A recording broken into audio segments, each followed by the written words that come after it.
Welcome, ladies and gentlemen, back to the most cursed episode of the Valley of the Judged. I am your one and only gaming monk, better known as Mildra, and with me is my good brother here in the temple, the man behind Distorted Illuminations and going through our monthly adventures, good brother Monarch, who is currently muted.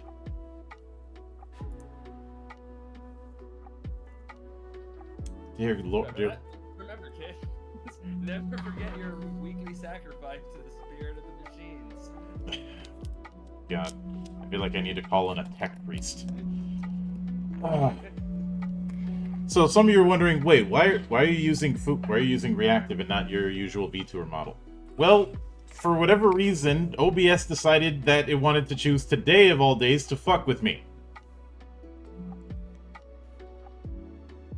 So it first gave me an API issue, then my model would show up, but it was really, really slowly animated for some reason. And then I see that there's an update that needs to be downloaded, and I'm thinking, alright, I think I see what's going on here. And of course, now Stream Elements announces that I'm live. Fuck me. But I apologize for the shenanigans earlier. I'm going to have to delete that thing earlier, and Dragon, fuck off. I'm not debating on this, just fuck off. I have been trying to make this fucking thing work. I am glad that this happened on a one-shot then I suppose.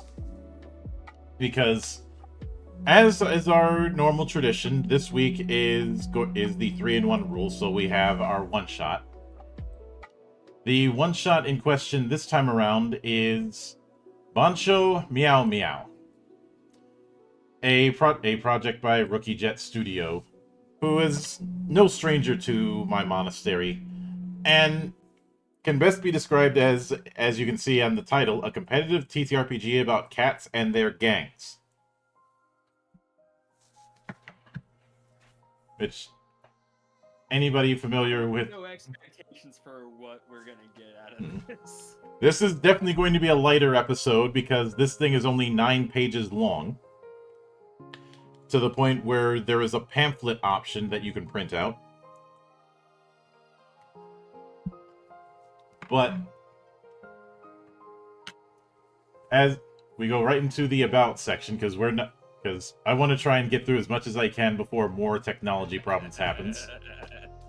Hang on, let me fix Monarch's audio issue.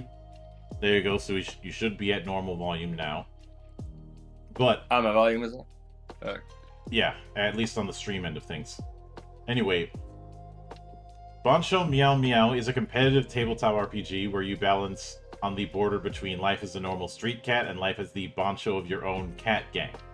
During the day, cat gang law prohibits fighting, so you must live out your life as a simple street cat, jumping from building to building, engaging humans for food and affection, or scouting your enemies' hideouts.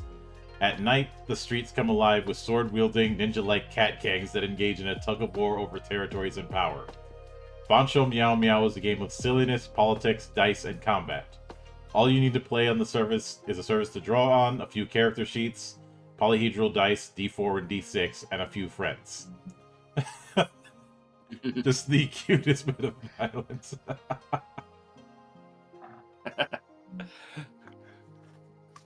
Yeah, it gets right into it, though, with creating your cats. Mm-hmm. In this game, you will play as a Bancho cat, which leads their own cat gang and rules over their territory. During all phases of play, you will directly control and role play as this character. Every Bancho has their own stats that differ from the other cats. There's 2 distinct categories. Passive contains skills for used for daily life and interacting with humans, and aggressive contains skills for survival and interacting with other cats. Our passive stats include love, which determines how affectionate and cute you are. Perception determines how aware and alert you can be. Smarts determines how intelligent and witty you can be. And your aggressive stats: intimidation, how menacing you are, strength and agility, self-explanatory. Roll a d4 for each stat to determine how well your Bancho performs in each. You may add 2 additional points into any stats of your choosing. And the gang cats? Gang cats are the other cats that exist within a gang. Unlike Bancho cats, gang cats acts as a unit and provides support for the Bancho cat instead of having individuals. When fighting with another cat gang, each cat in the gang provides an additional 1d4 to the total roll. And we get the Meow meter. Yep, Okay. I'll take that. For every task that you accomplish successfully in your daily life as a cat, add +1 charge to your Meow meter. The Meow meter is a gauge that can fill up to 3 times per day. You are then able to spend these charges to reroll dice while fighting at night. In order to successfully accomplish something, you must roll above the target number needed to pass the task. Then we have making checks. Each time you perform an action, you must make a check to determine if you're successful or not. A check is performed by first choosing the appropriate stat to use for the intended check, then rolling 1d4 and adding your stats value to the total roll. If this number is the same or higher than the set target number, you succeed. If lower, then you fail. It is highly suggested for each player to roleplay these scenes and to use their creativity to give them an advantage during the night by spending their time wisely during the day. Then we have target numbers. Target numbers is self-explanatory, basically how difficult it is to do. Easy is 3, normal is 4, difficult is 5, very difficult is 6, impossible is 7. And then we have daily life, and I'll let you take that. During the day, you will act as a normal street cat, since cat gang law forbids combat during the day. During this time, each player will play as their Bancho cat and must attempt to perform 3 different actions during their turn. These actions may include, but are not limited to, locating cat gang hideouts, showing a human affection in exchange for food, attempting to catch a rat, trying to scale a building or tree, and anything else you can think of. Once a stat has been used in an attempt to perform a daily task or action, it may not be used again until the player has used the remaining 2 passive stats during subsequent days. Also, all 3 stats have been used. Once all 3 stats have been used, their availability resets. Continue this process for each day of the game. And then the nightlife. Once everyone at the table has had a chance to take their turn during the day, it is time to move into the night. During the night, you will join up with your cat gang and attempt to take over other territories. During this time, each player will take turns, youngest goes first, choosing a cat gang to battle. Players may only choose to battle territories that are currently connected to their own, and may only battle 1 cat gang per night. Once a stat has been used in an attempt to take over another territory, it may not be used again until the player has used the remaining 2 aggressive stats during subsequent nights. Once all 3 stats have been used, their availability resets. Continue this process for each night of the game. Then we have creating territories. Spread out a piece of paper, battle mat, dry erase board, or anything else you can write on, and have each player roll 1d4 on the surface. Draw a triangle around the location where the die landed and write the number down on the surface within the triangle.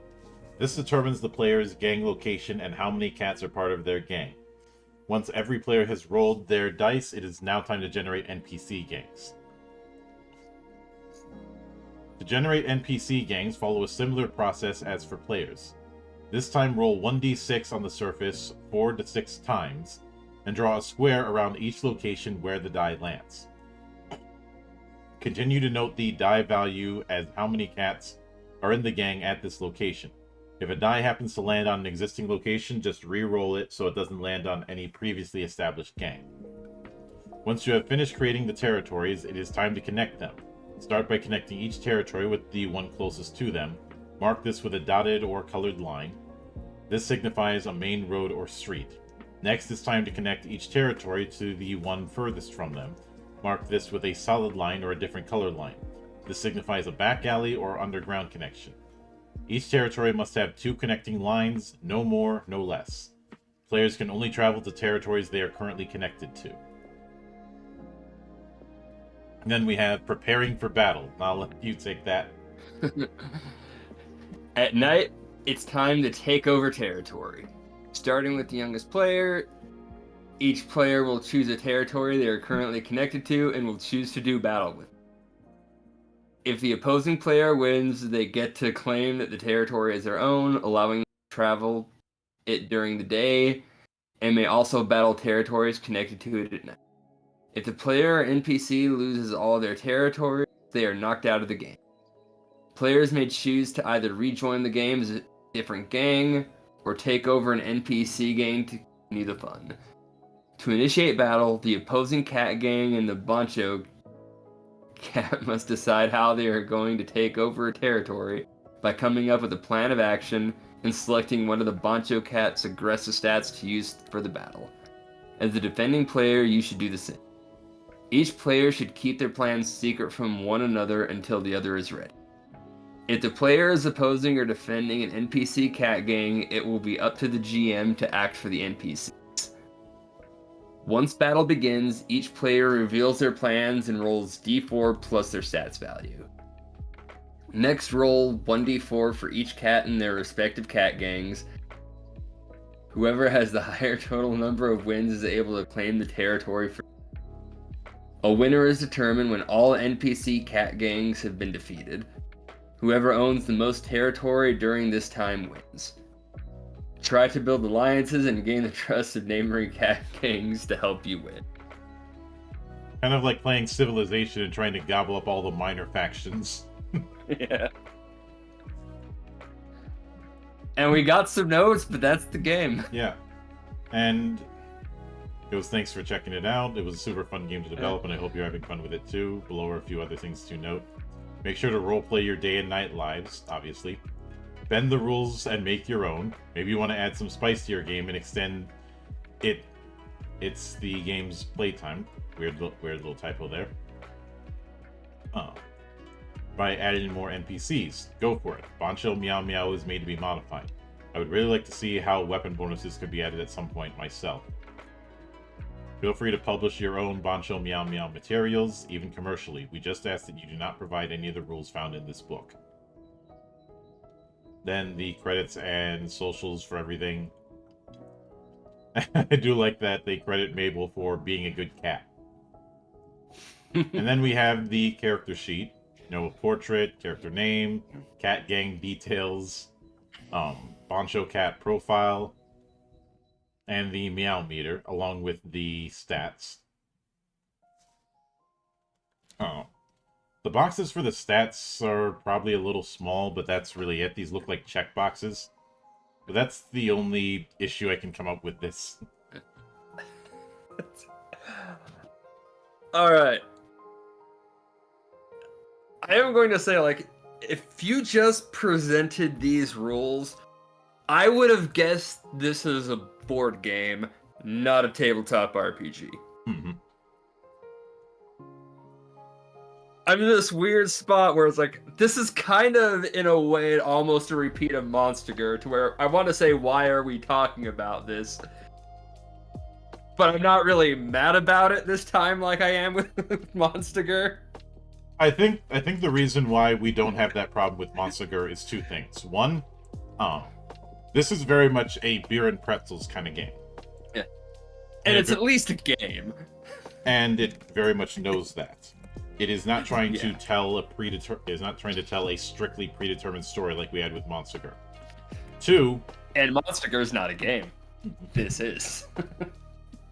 It is encouraging role-playing how you do the daytime activities, and the fact that the skills that you can use are going to lessen before that reset does encourage that kind of thing. Encourage being a bit creative. The fact that you have to go into what your plan of action is at night also helps. I still think I'd consider this more a board game than a TTRPG. But this would be a fun board game to just break out for a night or two. Well, the problem is there's no So board. I know, but it's well, you're still kind of creating a board, ish, No, I don't. with I'm the not. rolling the dice onto it and drawing it in. That's a reach. I still don't know if I'd really consider this a TTRPG though. Well, why not? It, again, it's just kind of a board game. It feels a lot more like. I don't see it, especially with how light this game is. Yeah. There's light board games. But it's you are still It's making not it. really a. It is a lighter beer and pretzels kind of TTRPG, but Yeah. it's still a TTRPG. You still have a GM.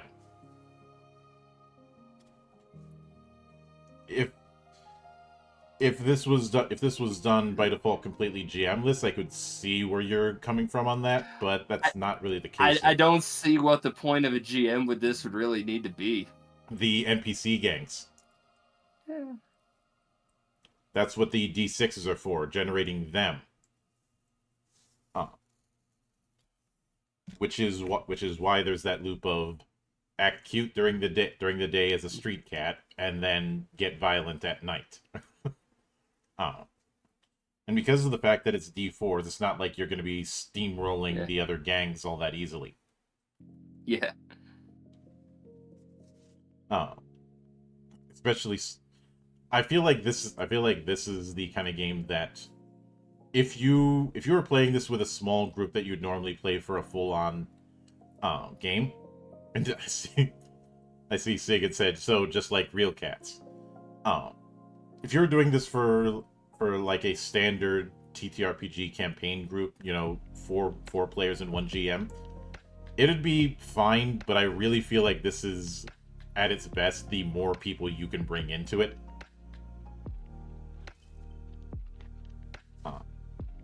Like, I don't really have a lot of thoughts on this. It's just roll some dice, play some goofy cats, have some fun.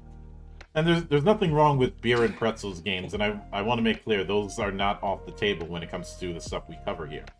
Yeah. This is very much in that beer and pretzels approach. I mean, look at the guy on the cover. How can you be mad at him? Like, all he's missing is a pompadour. You know, want a pompadour and pretending that everyone else doesn't pass the vibe check.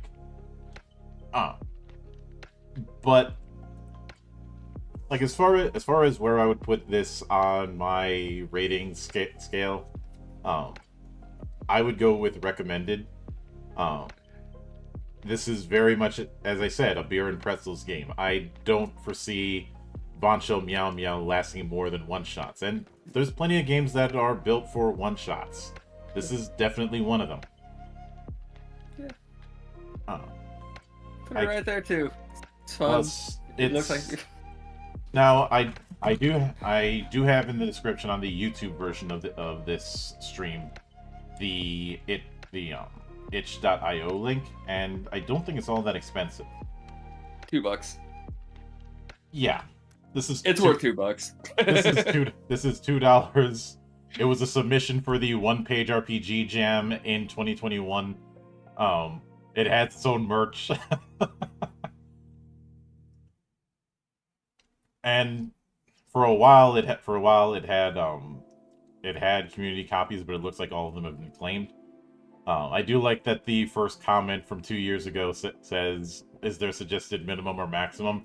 I think the answer to that is yes, but I would heavily discourage playing this in a duet.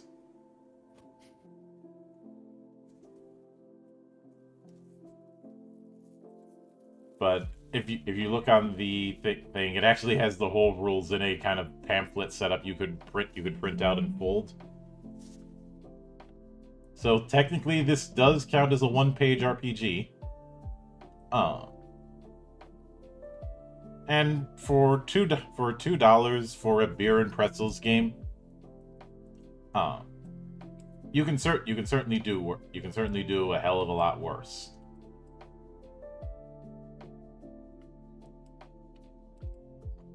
Yeah, I got nothing to add to that.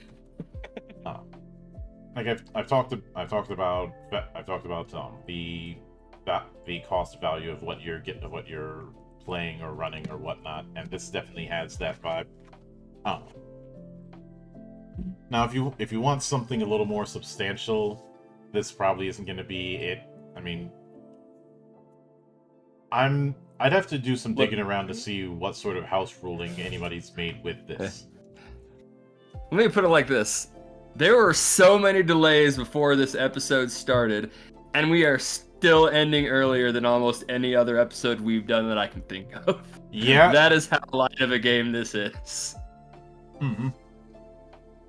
And sometimes we end up getting that. I wanted the Valley to be something that can be handled with any kind of game, whether it be the lighter games or the heavier ones. But and I'd gotten my copy about 3 years ago. I think I just ended up grabbing it just because, well, this is a interesting experience. Like sometimes you end up picking a game because of the fact that you need something to fill in the time because of the fact that either somebody didn't show up or you need to scramble somehow. That's part of the thing with beer and pretzels games. Or in some cases, I could easily see some people playing this at a con when people want to play a game but nobody brought any sort of prep. Yeah. Especially since whenever I do in-person games, I'll bring like a big ass whiteboard because I'm too lazy to bring in actual maps for each battle that I do. So if I need to use that to set up like where certain obstacles are in the like, I'll just use a whiteboard and a few markers. It's not like I need a full-on dungeon map all the time. And yes, it is innovation brought about by laziness. We've said before that you should give the most complicated job to the laziest person because they'll find the most efficient way to do it. And this is no exception. But with that said, I know this was a very light one, which I knew was going to happen. We end up ending close anyways because of all the damn delays. And this is... I could honestly see myself bringing this in at anime cons. But that is going to do it for this particular episode. We will be back with our continued coverage of Titan Effect next week. I think we're not wrapping it up, but we're getting close, I think. Let me check the schedule. We had one or two more on that, I think. We've got 2 more. So we'll be done with Titan Effect by the end of the month. And of course, tomorrow I'll be delving more into Weird Space with Nephenor. And this Saturday I'm gonna have a couple interesting things going about because I will be doing an interview late that night, and I will be interviewed shortly after Cloister. But with that said, keep an eye out in about an hour or so because I'm going to be finally streaming Final Fantasy 16 because I promised I would. I'm hoping that I don't have any more technical issues like I have tonight. But that'll probably be around 9 p.m. Central, so keep an eye out for that. And of course, thanks to everyone who tuned in and stick around for the raid. But until then, on behalf of the good brothers present and not present, my name is Mildra. I am your gaming monk. Stay fucking frosty, everybody. Hãy